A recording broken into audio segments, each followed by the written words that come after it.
Ota tai jätä ei ole podcast siitä, mitä sä haluat kuulla, vaan siitä, mitä sun tarvitsee kuulla. Jos sä oot kiinnostunut kuulemaan tosielämän tarinoita riippuvuuksista, traumaselviytymisestä ja toipumisesta, niin sä oot oikeassa paikassa. Tervetuloa kasvumatkalle. Päätä itse, mitä sä otat täältä mukaan ja mitä sä jätät.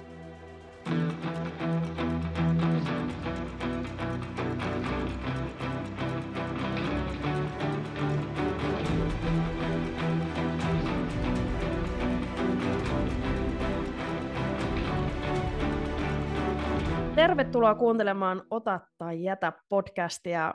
Sulla on täällä studiossa Mira. Ja Hanna-Mari. Tämän intron aikana tullaan kertomaan, mitä kaikkea Ota tai jätä podcast pitää sisällään. Ja meillä on aika usein elämässä sellaisia tilanteita, että ei välttämättä siellä lapsuudessa ole jaettu niitä kaikista reiluimpia kortteja siihen elämään tai niihin elämän lähtökohtiin. Ja me halutaan kuitenkin ajatella, että ne lähtökohdat ei välttämättä ole sellaisia, minkä tarvii antaa määritellä sitä elämää loppuelämän ajaksi. Eli mitä jos siinä elämässä onkin paljon mahdollisuuksia, siellä on erilaista merkityksellisyyttä, pelkojen kohtaamista, onnistumisia ja varsinkin sitä rohkeutta kasvaa just sellaiseksi omaksi itseksi. Ja miksei myös samalla inspiroida muita. Siis just näin. Ja meillähän on Mira sun kanssa siis omat toipumistaustat sekä riippuvuuksista että traumaselviytymisen osalta. Ja siis silloin kun me ollaan alun perin lähdetty keskustelemaan koko tästä ideasta, niin mehän käytiin läpi aika paljonkin sitä, että kun sitä ajattelee tuommoisten ongelmien keskiössä, että sitä on täysin yksin, että kellään muulla ei ole näin hirveä tai kamalaa tai häpeällisiä kokemuksia, mutta sitten siinä kohtaa, kun avataan se oma suu, juteltiin me sitten vertaisten kanssa tai ammattilaisten kanssa, niin saadaankin oikeasti se kokemus siitä, että hei, minä en olekaan yksin, on muitakin, jotka on kokenut samanlaisia asioita, he on päässyt niistä yli, pystynyt jatkamaan sitä omaa elämää ja lähteä rakentamaan semmoista tiettyä merkityksellisyyttä, mikä on tietty meille kaikille tosi erilaista yksilöitä kuin ollaan.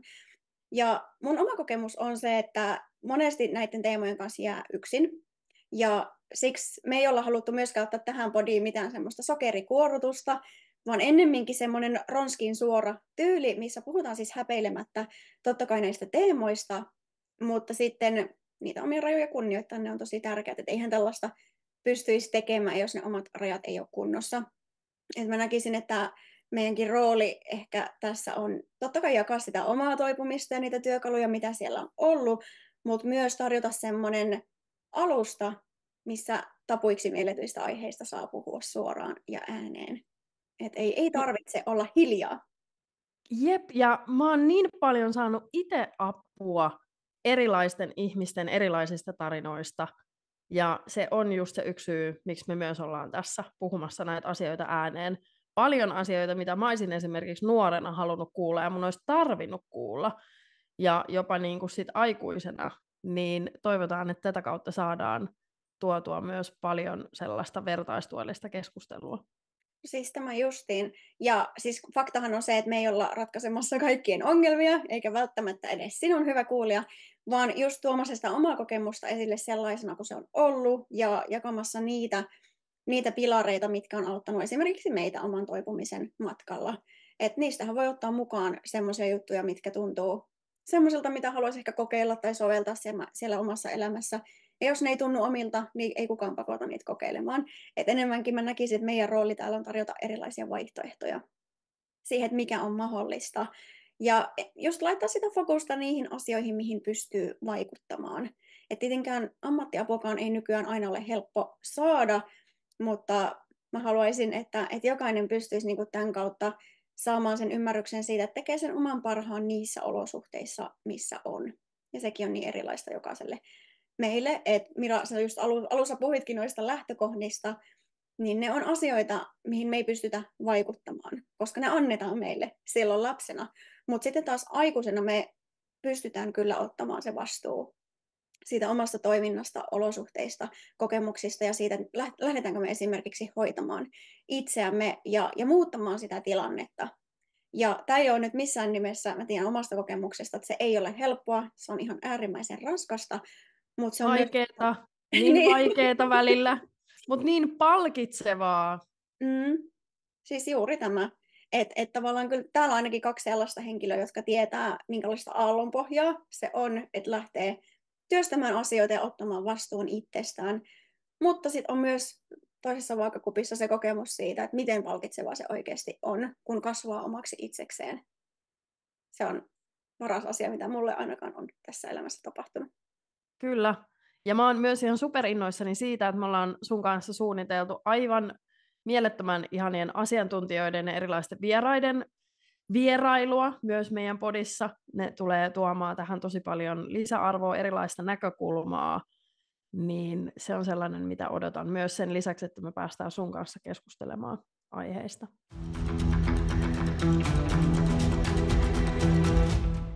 Jos sä oot kuulijana sellainen, että sä oot valmis ottaa vastuuta siitä omasta toiminnasta, ja meille ihan tosi tärkeinä arvoina myös semmoinen asenteiden avaaminen ja ylipäänsä sellaisen päivitetyn keskustelukulttuurin rakentamista erilaisten riippuvuuksien ja traumaselviytymisen ympärille, niin sä oot todellakin oikeassa paikassa kuuntelemassa ja vuorovaikuttamassa meidän kanssa. Ja kun me mietitään sitä, että kuinka laajalle addiktiot ja erilainen traumatyöskentely koskettaa, kun se koskettaa meitä kaikkia, tai no melkein kaikki. Voiko Hanna-Mari sanoa kaikkia? Kyllä mä Suomessa uskaltaisin väittää, että suurinta osaa se koskettaa joko välillisesti tai suoraan. Koska jos me mietitään välillisesti, niin siis pelkästään yhden alkoholistin, jos miettii yhtä alkoholistia, niin siinä on 4 sen lähimmäistä, jotka keskimäärin sairastuu niin, että ne tarvitsee elämän aikana ammatillista apua jossain kohtaa. Ja se on niin kuin yksi myös, minkä takia me ollaan haluttu tuoda, tai tullaankin tuomaan erilaisia kasvoja sille riippuvuudelle, ja sille myös, että miten pystyy ottaa sellaista radikaalia vastuunottoa siitä itsestä.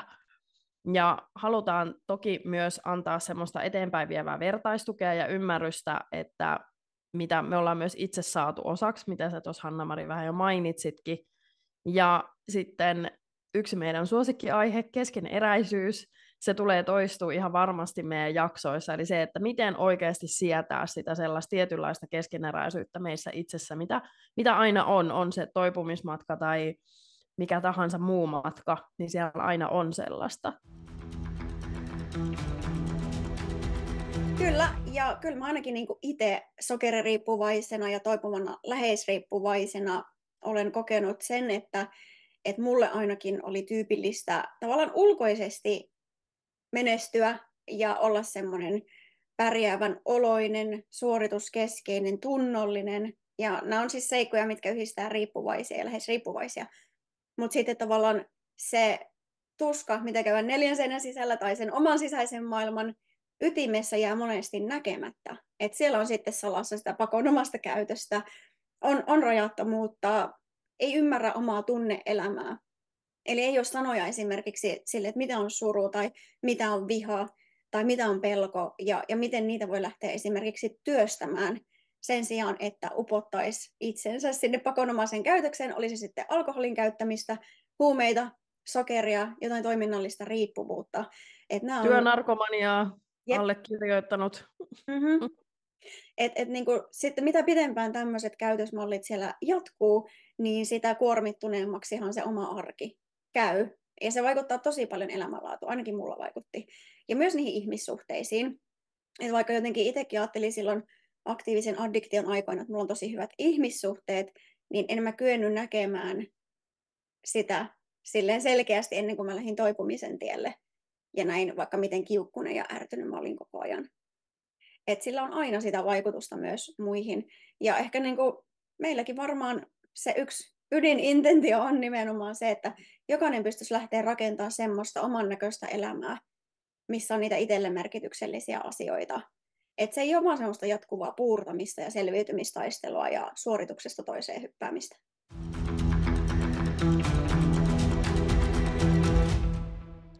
Ihan supertärkeitä juttuja. Ja tunnistan noista tosi monta itseäni. Ja me tullaan nauhoittaakin omat tarinat vielä tarkemmin, missä pääsee sukeltamaan meidänkin henkilökohtaisiin kokemuksiin tarkemmin. Ja se, mikä meitä yhdistää sun kanssa, ja tulee varmasti toistuu jatkossakin tämmöinen radikaali vastuunottoajatus ja toiminta, eli ei niinkään ajatus, vaan nimenomaan se toiminta. Tosi moni meistä itsekin allekirjoittaneena on lukenut sen 500 self-help-kirjaa ja mäkin olen käynyt terapiassa useammankin kerran isompia pätkiä tai pidempiä pätkiä ja sitten mitä mä katson lähipiirissäkin, että mitä kaikkea semmoisia apukeinoja käytetään siihen, että yritetään ymmärtää itseä paremmin ja niitä, että mitä on käynyt ja miten voisi toimia paremmin. Mutta jos ei se koskaan mene konkretian tasolle, ja ei ole valmis sit kuitenkaan kokeilemaan niitä uusia toimintamalleja, niin silloin se jää vähän sellaiseksi niin kuin ei minkään tekemiseksi. Eli silloin meillä on pää täynnä tietoa, mutta me ei käytetä eikä uskalleta. Ja ei tietenkään se ei tarkoita, että se on helppoa. Ja päinvastoin se vaatii tosi paljon rohkeutta. Ja toivotaan, että tämä podcasti antaisi sellaista rohkeutta sit myös lähteä toteuttamaan niitä uusia käytösmalleja tai kokeilla jotain uutta, mitä ei ole, ja saisi sellaisia oivalluksia ja enemmänkin sit sellaista niin kuin päämäärätietoisuutta siihen, että lähtee kohti niitä muutostöitä. Kyllä, ja sitten kun toipuminen oikeasti, se on niin kovaa työtä.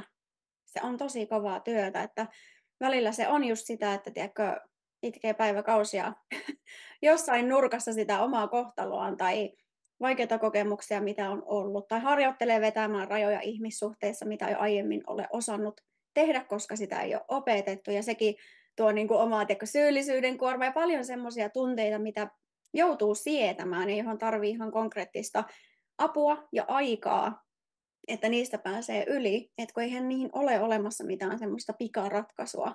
Mutta tässä ehkä tullaan just siihen ajatukseen siitä antiuhriutumisesta, että kun ne hankalatkin kokemukset on vaan pakko elää läpi nimenomaan tunnetasolla, jos oikeasti haluaa päästä eteenpäin. Ja mä en halua nyt kuulostaa siltä, että yksinkertaistan vaikeita asioita, koska on nimenomaan se kokemuspohja sille, että mitä se vaatii omalta olotilalta ja työskentelyltä ja voimavaroilta, että tämmöisiä möyhää esimerkiksi ammattilaisen kanssa terapiassa. Se on ehkä vaikeinta, mitä on ikinä kokenut niiden traumaattisten kokemusten lisäksi, mutta sitten taas jos miettii sitä, että mitä siellä on vastapuolella, jos jaksaa käydä tuon prosessin itsensä kanssa läpi, eikä suostu jäämään sinne uhrin asemaan. Ja totta kai niin kuin tietyssä mielessä, jos me ei olla ikinä saatu vaikka validaatiota sille, että me ollaan oltu uhreja, meitä kohtaan on toimittu väärin, niin me tarvitaan sekin aika, että me saadaan kellua hetki siellä esimerkiksi ammattilaisen kanssa, mutta se ei ole paikka, mihin ainakaan itse olisin halunnut jäädä tekemään sitä kotia. Vaan sitten siellä oltiin se hetki, mitä tavallaan sai sen validaation sille, että nämä on todellisia juttuja, mitkä mulle on tapahtunut, ja sen jälkeen voi ottaa sitten niitä seuraavia askeleita. Niinpä. Ja se on matka, joka jatkuu meilläkin edelleen. Joo, ei tässä mitään valmista ole valitettavasti tullut. Mutta mä ajattelin, että tämä on aika hyvä niin semmoinen leikkaus siitä, että mistä tässä podcastissa on kysymys. Mutta pitäisikö meidän jakaa vielä pari ajatusta itsestämme? Joo, ei ehkä olla kaikille tuttuja entuudestaan. Ja no haluaisitko Hanna-Mari kertoa alkuun vähän susta itsestä jotain? Joo. No mä annan tämmöisen lyhyen recapin, koska meillä on tulossa tosiaan sitten vielä semmoiset syväluotaavammat jaksot siitä, että keitä me ollaan, mutta Hanna-Mari, 35-vuotias, asun tällä Rovaniemellä Lapissa mun puolison kanssa. Meillä on pari koiraa täällä ja eletään aika semmoista lepposaa kahden yrittäjän elämää. Ja mun tausta on se, että mä oon Suomen ensimmäinen koulutettu sokeririippuvuuden ammattilainen ja luotsaan sitten omaa yritystoimintani Adiksia, missä mä autan ihmisiä vapautumaan pakonomaisesta syömisestä. Et hyvinvointialalla on ollut yrittäjänä sen reilu 13 vuotta. Olen myös kirjailija ja näin. Ja sitten on myös tämä omakohtainen kokemus läheisriippuvuudesta, vapautumisen suhteen, traumaselviytymisestä ja myös sitten riippuvuudesta vapautumisessa. Eli siellä on aika paljon kosketuspintaa tietysti näihin teemoihin, mitä me tullaan sunkin kanssa käymään läpi. Paremmin muuhun pääsee tutustumaan sitten myöhemmin. Mutta jaassa nyt ihmeessä Mira kanssa muutama fakta itsestäsi. Joo.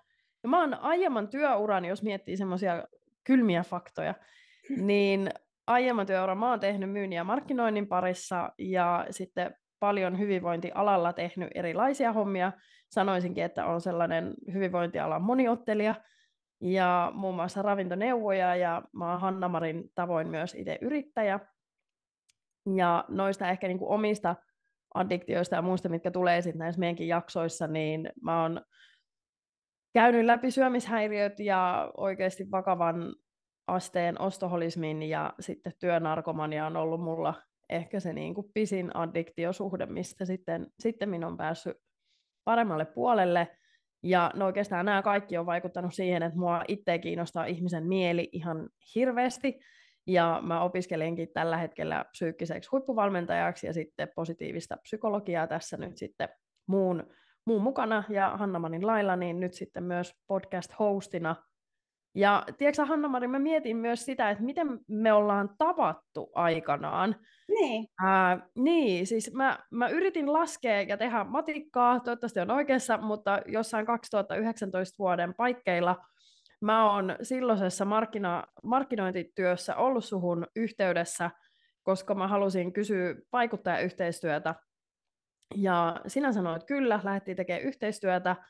Ja sitten me tehtiin ensimmäinen iso tapahtuma sun kanssa, se oli silloin semmoinen ketogeenisen keskustelun, tai niin kuin paneelikeskustelu, missä sä olit vieraana ja minä olin siellä hostina mikrofonini kanssa.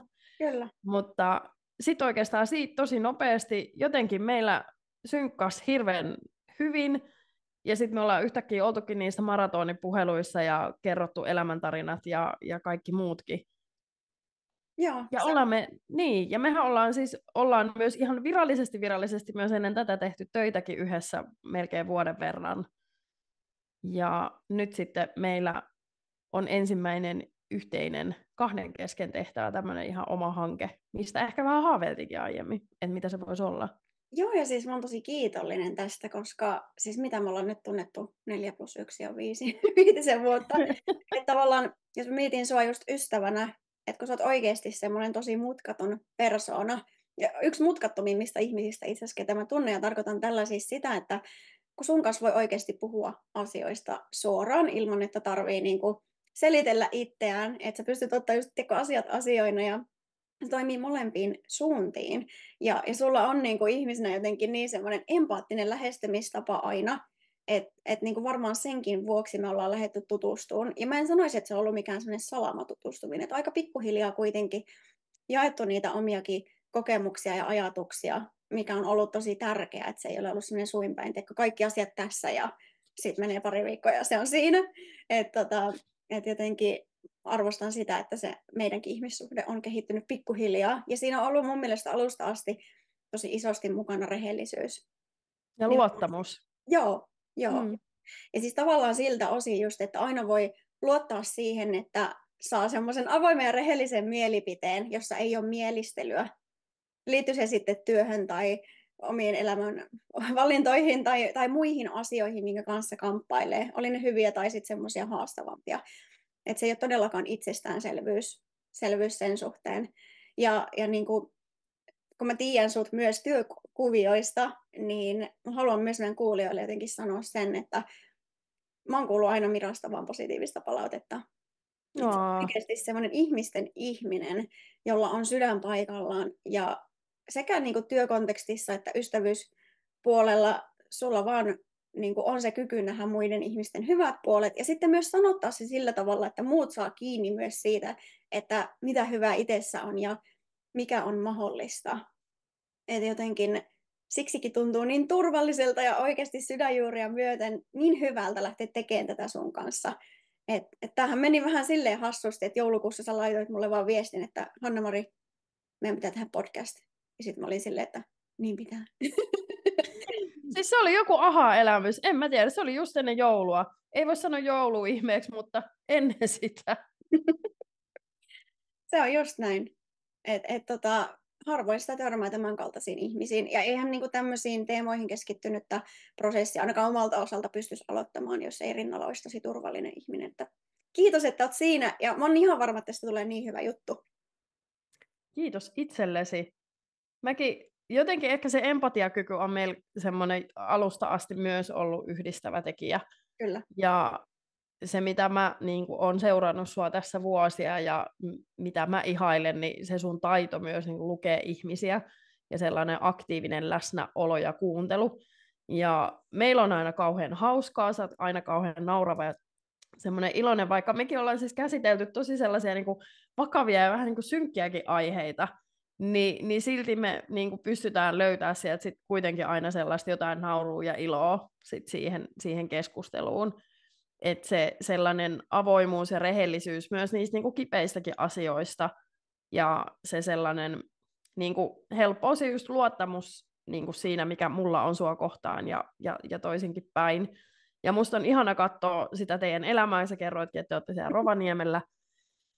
Niin, ja mä oon täällä Helsingissä, mutta oon päässyt siellä teillä vierailemaan ja silittelemään teidän ihania koiria, ja se niin kuin teidän elämä on just nimenomaan sitä, mitä sä puhut, ja miltä niin kuin jotenkin ne sun arvot ja kaikki, niin se tosiaan niin kuin näkyy siinä sun Kiitos. arjessa ja tekemisessä. Ja sitten mä sanoisin niin kuin jotenkin sun jotenkin semmoisiksi supertaidoiksi jopa sellaista omien ja muiden rajojen kunnioittamista. Että sä oot tosi hereillä ja jotenkin semmoisessa niin kuin anturat silleen hyvällä tavalla pystyssä siitä. Ja sitten sun taito kääntää sellaisia niin kuin vaikeitakin elämänkokemuksia oikeasti myös voitoksi. Että mitä siellä niin kuin oikeasti se positiivinen puoli. Että ehkä niin, on meillä aika paljon kaikkea yhteistä, vähän eri sanoilla. No on, Mutta, ja joo, apua, mä oon häkeltynyt tästä positiivisesta pep-talkista, nyt mun pitää sitten tämä nauhoitus kuunnella itsekin uudestaan. Tiedätkö, huonoille päiville pitää olla tämmöinen pikkuklippi, minkä kuuntelee sitten. Niin pitää. Ja ehkä meillä on muutenkin se, niin kuin miksi tässä podinkin äärellä ollaan, niin sellainen ajatus, että yksi ihminen kerrallaan me saadaan tästä maailmasta oikeasti vaan koko ajan parempi paikka. Eli kun vaan saadaan lisää ihmisiä siihen, että pystyy kohtaamaan niitä vaikeita asioita ja haluaa tehdä sitä muutostyötä, mikä on tarpeellinen, niin me ollaan tosi hyvällä tiellä. Joo, ja sitten mä niin ajattelen silleen, että se tärkein resurssi, mikä jokaisella ihmisellä on se oma tarina. Ja jos siellä on niin jotain, mihin muut voi samaistua ja mistä on apua, niin silloinhan tämä ihmisyys ja yhteys toimii, koska toipuminen tapahtuu vaan silleen, että me saadaan sitä yhteyttä muiden ihmisten kanssa, eikä olla yksin. Ja saadaan niin sanoja niille omille kokemuksille ja semmoinen turvallinen paikka sille, että kaikki niihin liittyvät tunteet on sallittuja ja niin edelleen. Mutta tämä oli varmaan aika hyvä läpileikkaus nyt siitä, että mistä me tullaan sun kanssa oikeasti puhumaan. Vähän pitkäisesti käytiin läpi, että ketä me ollaan. Mutta sanoisin niin kuin itse, että tiivistettynä tämä podcast ei varmaankaan ole aina niistä asioista, mitä haluaisi kuulla, mutta suurin osa niistä on kuitenkin semmoisia asioita, mitä on tärkeä kuulla. Että tässä tullaan just siihen ehkä rehelliseen keskusteluun, mitä Mira, sulla ja mullakin on keskenämme kahdestaan. Että joskus jos huomaa, että toisella on joku haaste, niin välillä me silitellään päästä ja ollaan, että voi, ja kuuntelen ja ymmärrän, ja välillä pitää sanoa, että hei nainen, kerää että sun pitää toimia eri tavalla. Että oikeastaan se lähtökohta myös tässä. Kyllä. Ja se vuorovaikutus, mikä tässä on tullut parin otteeseen, niin toivotaan, että podcast ja meidän muut kanavat toimii nimenomaan semmoisena vuorovaikutuksen alustana. Ja hei siitä itse asiassa, rakas kuulija, jos sulla on mitä tahansa kysymystä mielessä tai jotain aiheita ehkä, mitä sä haluaisit kuulla, niin lähetä meille sähköpostia. Sä voit lähettää sen sähköpostin sellaiseen osoitteeseen kuin ota-tai-jätä.podcast@gmail.com. Ja toki löydät meidät somekanavista, ainakin Instasta, TikTokista ja YouTubesta, niin sitä kautta meihin saa myös yhteyden. Kyllä. Ja hei, seuraavat jaksot käsitteleekin sitten vähän mun tarinaa, sitten se käsittelee Miron tarinaa toinen jakso, ja sen jälkeen viikko kerrallaan ollaan tämän toipumisen äärellä, joten kuullaanpa pian uudemman kerran. Kuullaan.